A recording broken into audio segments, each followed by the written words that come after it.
The sheriff's cruiser sat at the curb like it belonged there.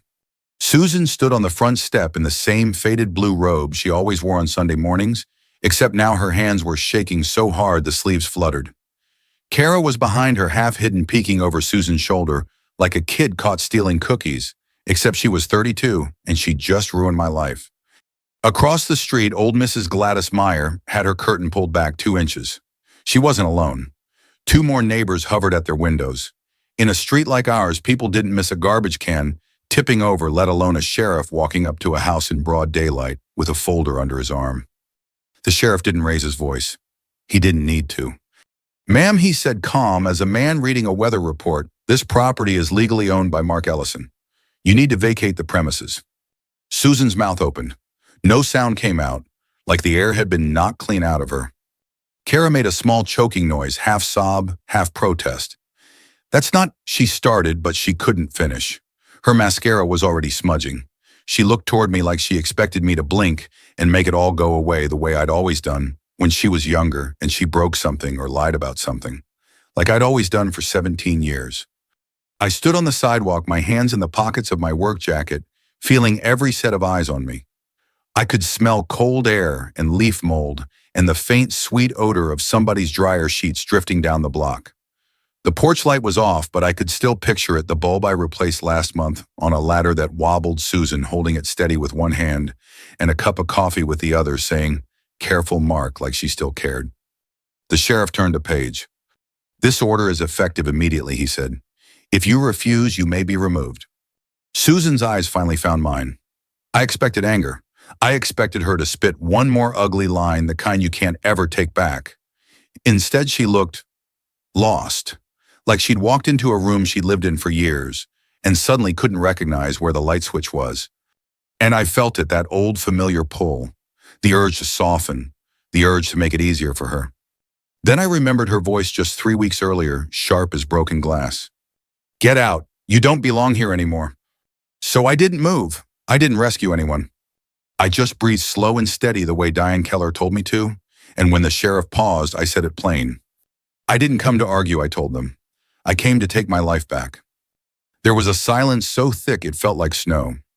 And that silence right there on my front lawn with the whole street watching was the first time I realized I might survive what they did to me. Because 3 hours after Susan threw me out in a storm over a lie Kara invented, the police called my name. And that was only the beginning. The night it happened didn't start like a night that was going to change everything. It started like any other Tuesday in Dayton, Ohio. Gray sky, wet streets, my boots tracking in damp leaves. I didn't feel like sweeping off the porch again. I'd worked a 12-hour shift at the hospital, not the glamorous part of a hospital either. I was the guy who kept the lights on the air, moving the boilers, behaving the doors locking. Facilities management, the kind of job you only notice when it stops working. My hands smelled faintly of machine oil and disinfectant. That hospital has a smell you can't scrub out of your skin, bleach, old coffee, and something metallic that sits in the back of your throat. I washed up at the sink, rolled my sleeves down, and went home.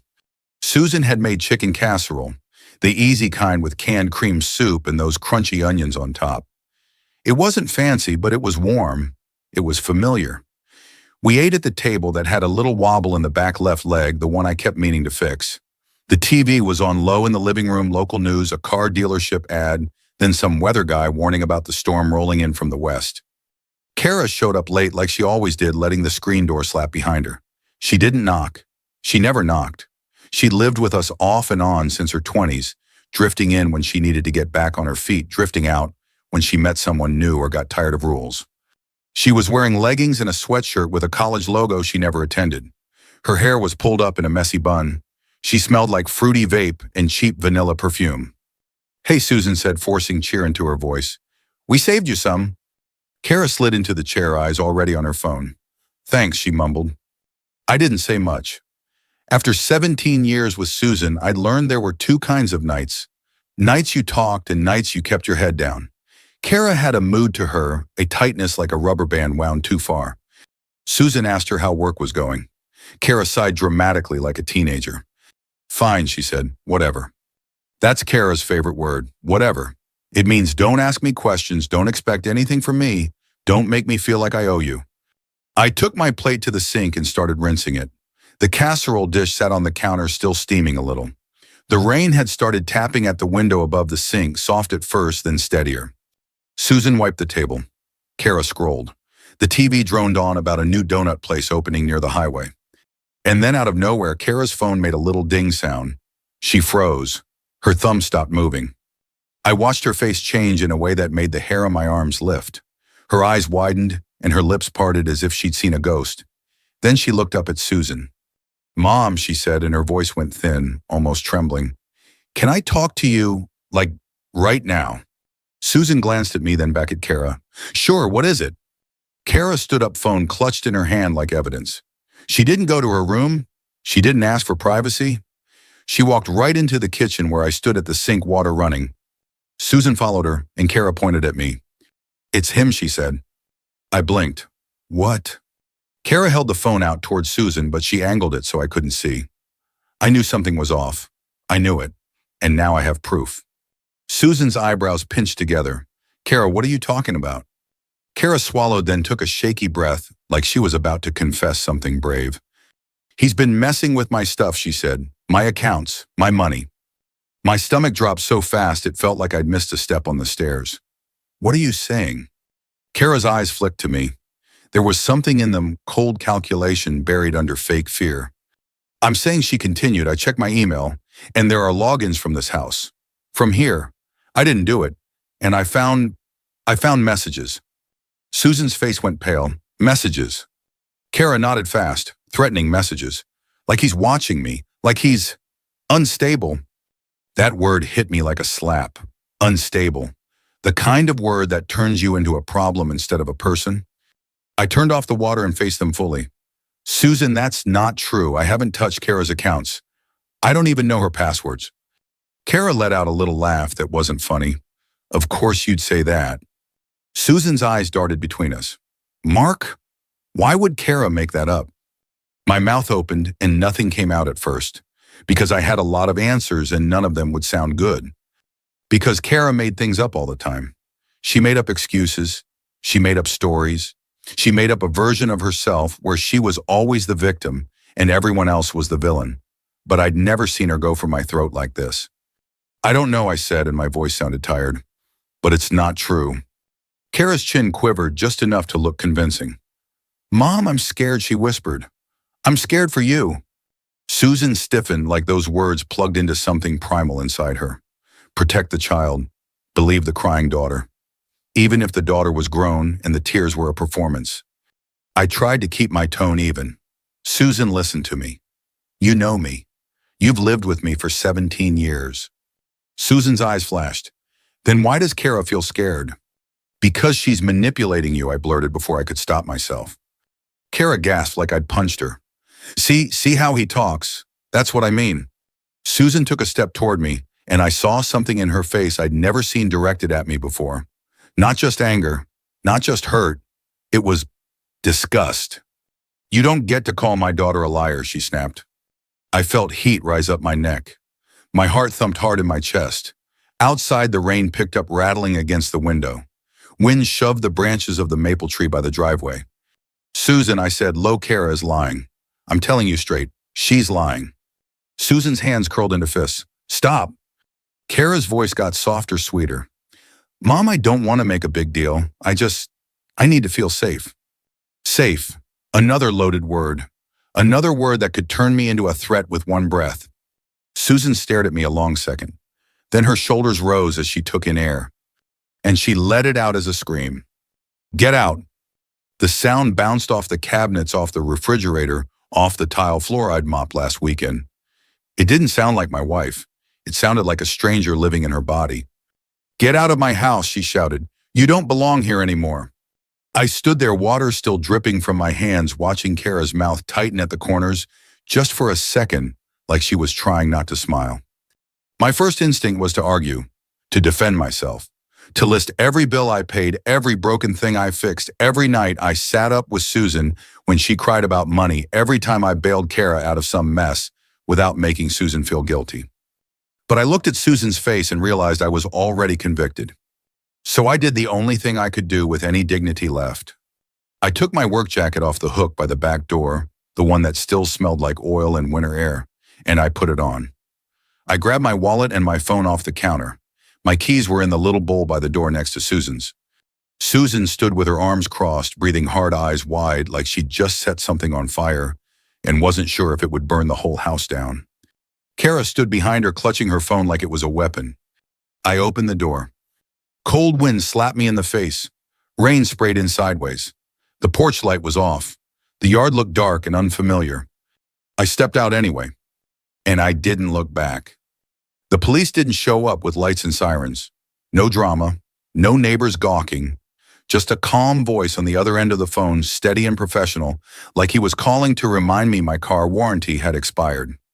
Mr. Ellison, this is Officer Tom Reynolds with the Dayton Police Department. We just need to ask you a few questions. I was sitting in my car behind the Meijer on Wilmington Pike, the engine off the windows, fog from my breath. It was 1:07 in the morning. The rain had slowed to a cold drizzle, the kind that seeps into your bones instead of soaking your clothes. Am I being arrested? I asked. There was a pause, not a long one, just enough. No, sir, he said. We received a complaint. We're doing a welfare check. Welfare. Another one of those words that sounds harmless until it's pointed at you. I leaned my head back against the cracked vinyl seat and stared at the ceiling. Ask your questions. Officer Reynolds was polite, too polite for a man who thought he was talking to a criminal. He asked where I was. I told him. He asked if I'd left the house voluntarily. I said yes. He asked if I'd threatened my stepdaughter in any way. No, I said, never. Another pause. I could hear paper shuffling, maybe a pen scratching. Somewhere behind him, a door closed. Sir, he said, do you and your wife own the house together? The question landed wrong, like a note out of tune. What? The house on Briarwood Drive, he clarified. Is your name on the deed? I swallowed. Yes, mine is. Only yours. I thought of Susan at the kitchen table years ago, shoulders slumped, a stack of bills between us. I remembered her voice, tired and embarrassed. I don't want my name on anything anymore, Mark. I messed things up once. I don't want to mess up your credit too. Yes, I said slowly, only mine. There was another pause, longer this time. Thank you, sir, Officer Reynolds said. That's all for now. We'll note that you cooperated. And the complaint, I asked. It's vague, he admitted. No evidence of immediate danger. If there's anything else, we'll follow up. The line went dead. I stared at my phone for a long time after that, the screen glowing weakly in the dark car. Vague. That was it. One lie. One shaky story. Enough to throw me out of my own house, but not enough to hold up under even the lightest pressure. I laughed once, a short, dry sound that surprised me. Then the cold crept back in. I drove to my brother Ron's place on the west side, the Impala, humming low windshield wipers, squeaking like they always did when it rained. Ron's porch light was on when I pulled up, like he'd been waiting. He didn't ask why I was there. He just opened the door, stepped aside, and said, "Boots off. Coffee's on." That's Ron, 60 years old, retired union electrician, hands like tree roots, and a face that's seen enough to know when not to ask. I slept on his couch with my jacket folded under my head. The cushions smelled like sawdust and old cologne. I woke up before dawn with my heart racing, the words, "You don't belong here anymore," still echoing in my head. Ron slid a mug across the table when I came into the kitchen. Gas station coffee, strong and bitter. I wrapped my hands around it and stared into the steam. She really kick you out, he asked. I nodded. Over Kara, he guessed. I nodded again. Ron sighed through his nose. That girl's trouble. I didn't argue. I didn't defend her. I was past that. After Ron left to run errands, I pulled out my phone and started digging. 17 years of emails, mortgage statements, refinance paperwork, county records I'd never had a reason to look at before. There it was, a PDF from 2012, warranty deed. My name, only my name. My chest tightened. I checked again and again. No Susan, no joint ownership, just me. My hands started to shake, not from fear, but from something else. A slow creeping realization that the ground under this whole mess wasn't as solid as Susan and Kara thought it was. I thought about Kara's face when she accused me, about the way she'd said unstable like she'd practiced it, about how fast Susan had turned on me like 17 years could be erased with one word. I closed my eyes. I didn't feel victorious. I felt tired and sad and angry in a quiet, dangerous way. But for the first time since Susan screamed at me to get out, I felt something else too. Leverage. I picked up my phone and searched for a local attorney. Nothing flashy, no billboards, just a name that kept popping up in reviews. Diane Keller. I stared at her number for a long moment before dialing. Diane Keller's office sat above a barber shop on a quiet side street downtown, the kind of place you'd drive past 100 times without noticing. No flashy sign, just her name in plain black letters on frosted glass and a narrow stairway that smelled faintly of old paper and lemon cleaner. She was in her late 40s, maybe early 50s, hair pulled back, tight reading glasses hanging from a chain around her neck. Her handshake was firm but not performative. She didn't waste time with sympathy, and I appreciated that. Start from the beginning, she said, clicking a pen. And don't skip the boring parts. The boring parts are usually where the truth lives. So I told her everything. The casserole. The rain. Kara's voice turning soft and scared like a switch had flipped. Susan's scream. The police call. I told her about the refinance, about Susan's bankruptcy, about the deed with only my name on it. Diane listened without interrupting, nodding now and then, her pen scratching notes. When I finished, she leaned back and exhaled slowly. Okay, she said. First things first. You did the right thing by leaving. I frowned. I lost my house. She shook her head. No, you lost access to it.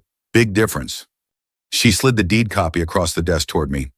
This house is legally yours. Sole ownership. That gives you options. But if you rush in angry, you'll blow half of them. I stared at the paper. My name looked strange there, like it belonged to someone else. So what do I do? Diane met my eyes. You don't confront, you don't explain, you don't text, you don't post, you document, and you wait. Waiting had never been my strength. I'd spent my whole life fixing things when they broke. Leaky pipes, jammed doors, broken marriages. But this wasn't something I could fix with a wrench and a long night. Over the next week, I learned a new kind of patience. I stayed at Ron's place, sleeping on the couch, showering at odd hours so I wouldn't get in his way. Every morning, I drove past my own house on Briarwood Drive on my way to work. I didn't stop. I didn't slow down. But I looked. Susan's car was still there. Kara's too. Lights on late. Music, sometimes bass thumping through the walls I'd insulated myself years ago. Once I saw Kara on the porch laughing into her phone's cigarette smoke, curling around her head like she didn't have a care in the world. At work, I messed up a maintenance schedule and caught hell from my supervisor. I forgot my lunch in the break room fridge and didn't notice until the end of my shift. I felt off, like a man walking around without his skin. At night, I replayed the scene in my head. Kara's accusation, Susan's face. I kept thinking I'd missed something, some earlier warning sign I'd ignored. Then Diane called. Mark, she said, I ran a credit check with your permission. There's something you need to see. We met again that afternoon. She turned her monitor toward me and scrolled.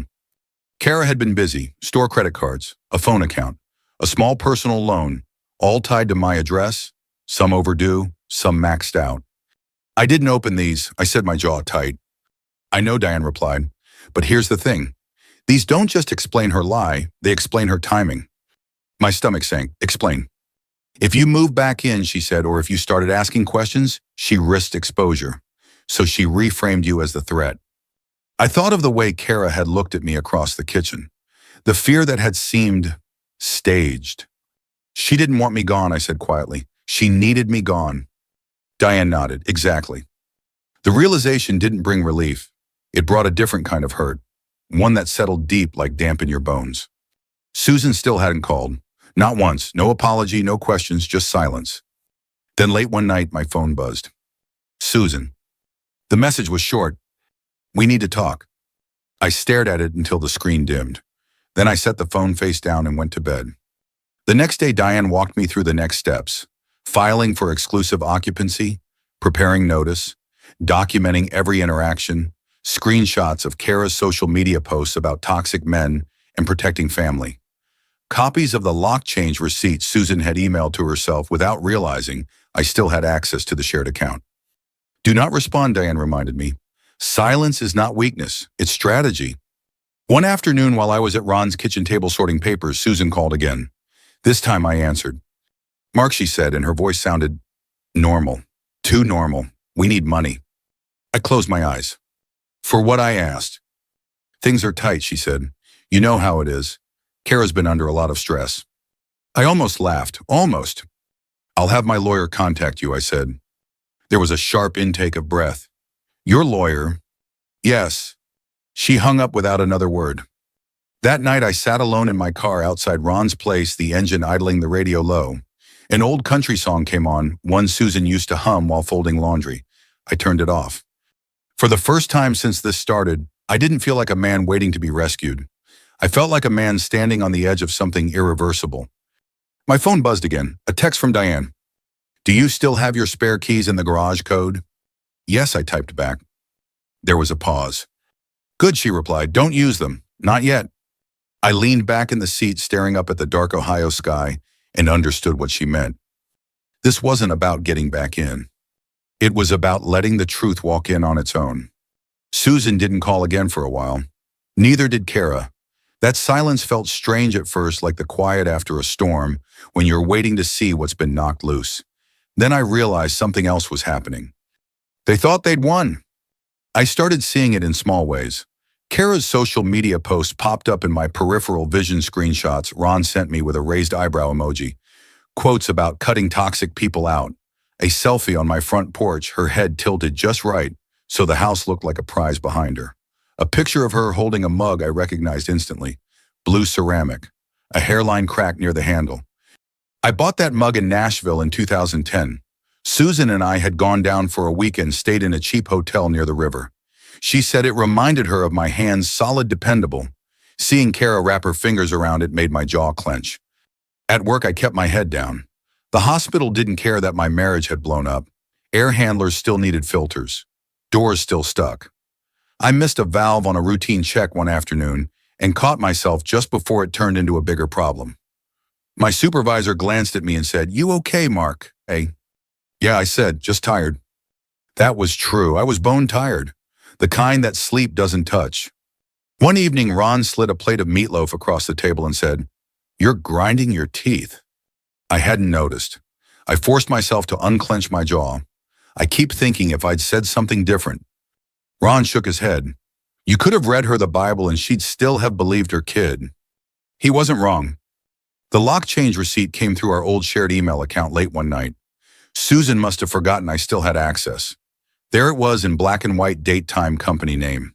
I forwarded it to Diane without comment. A week later, Susan called again. I let it ring twice before answering. "Mark," she said, "no apology, no warmth. We need to straighten some things out." Her tone was businesslike, like we were co-workers who'd had a disagreement over scheduling. "I've asked my lawyer to handle communications," I said. She scoffed. "A lawyer over this?" This, I repeated calmly, is exactly why. There was a pause. I could hear Kara in the background, her voice low but sharp. Susan turned away from the phone, muttering something I couldn't make out.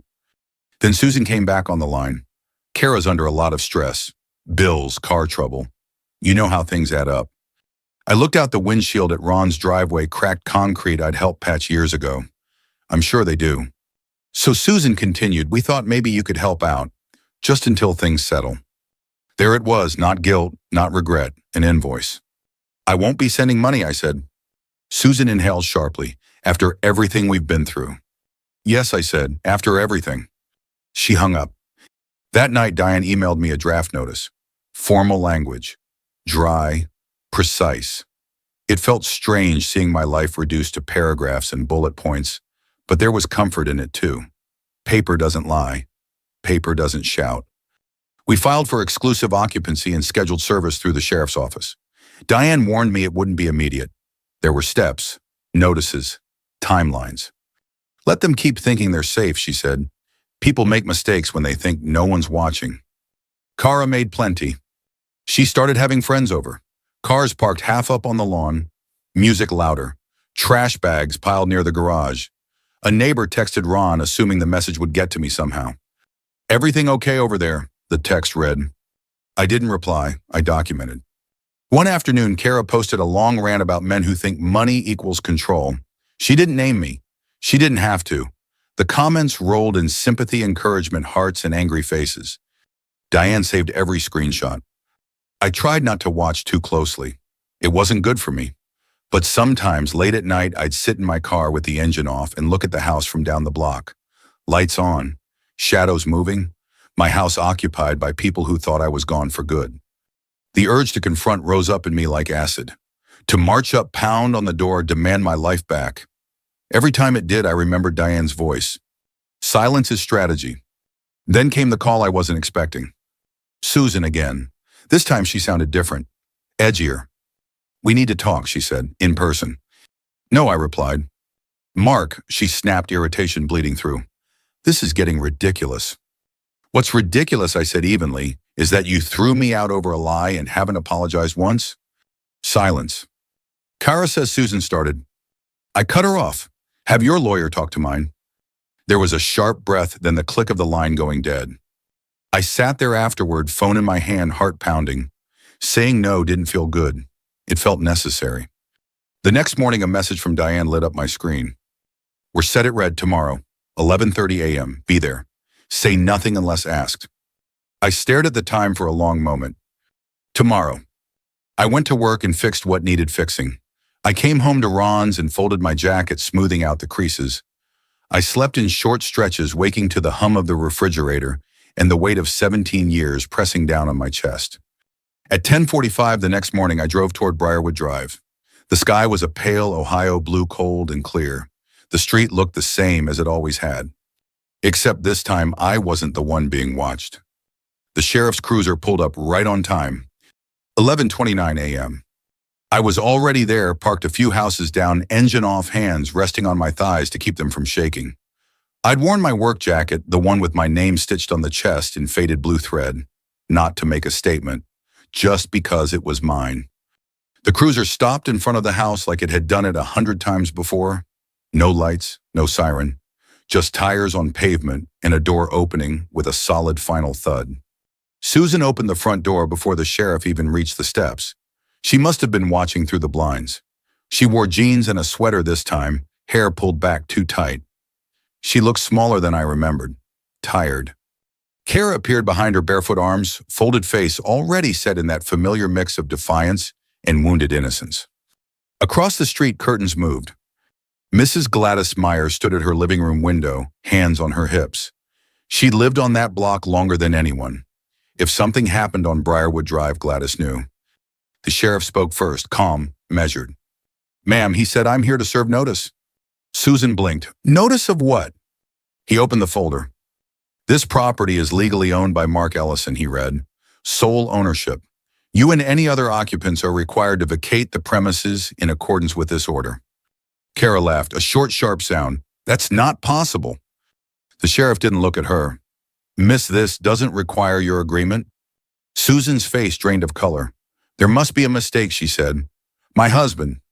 The sheriff lifted his eyes. Your name is not on the deed. Silence fell hard.